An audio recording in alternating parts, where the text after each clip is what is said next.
Hi everyone, welcome to Sweet Pieces Inspirations. My name is Sydney and today is just a quick little video of what I've got on my Weavingloom. So if you see in my last updated video, you know that me and my husband just got done building a sofa table.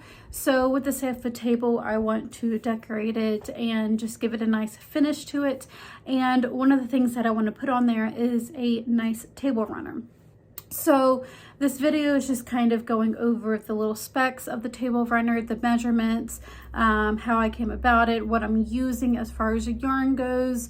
I also kind of talk about the reed or the huddle itself, and then I also kind of talk about some techniques as well.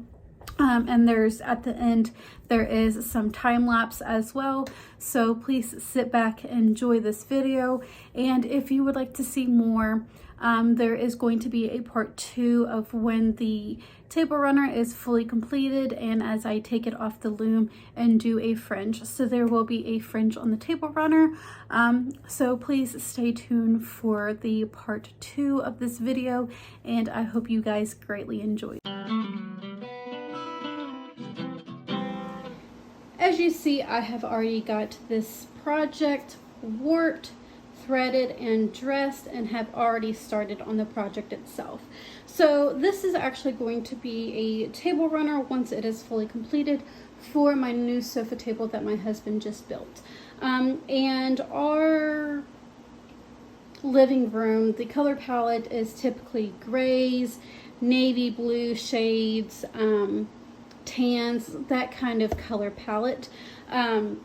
So I ran to Hobby Lobby and what I picked up was some Yarntopia, and this is the colorway for it, and that is what I'm using for my warp threads that you see right here, which is running vertical.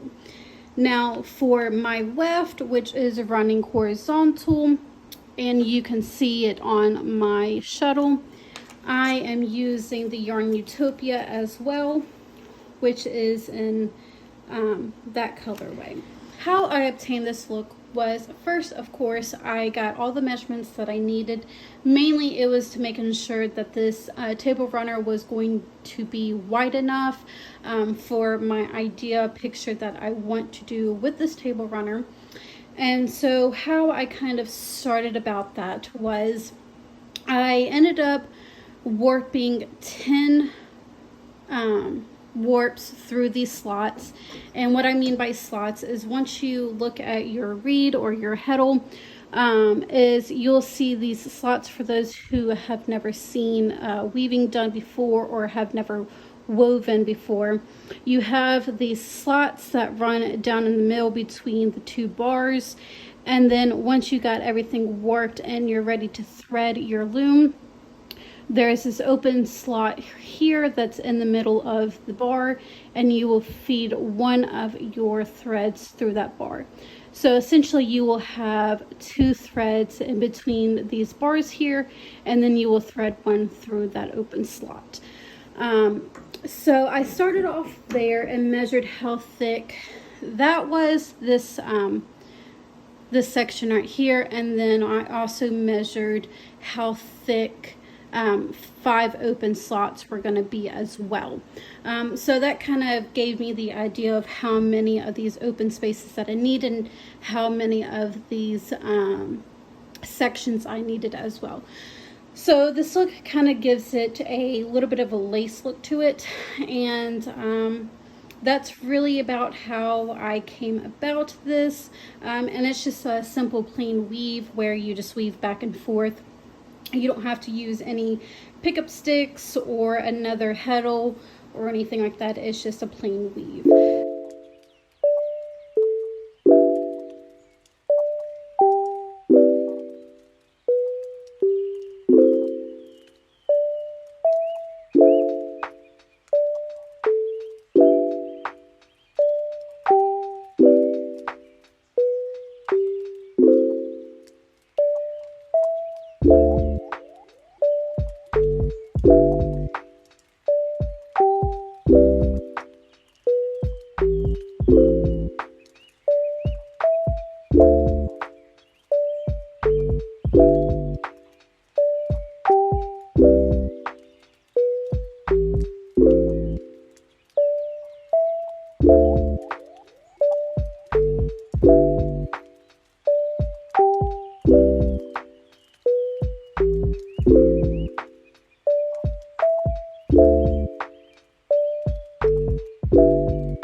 Now you're probably wondering, why is my thread slanted before I actually beat the thread into the project? Well, the reason why weavers do that is that way when you go to beat that thread into your project, it ensures that there is a little bit of slack in the yarn so that you have enough thread and your edges aren't pulling together.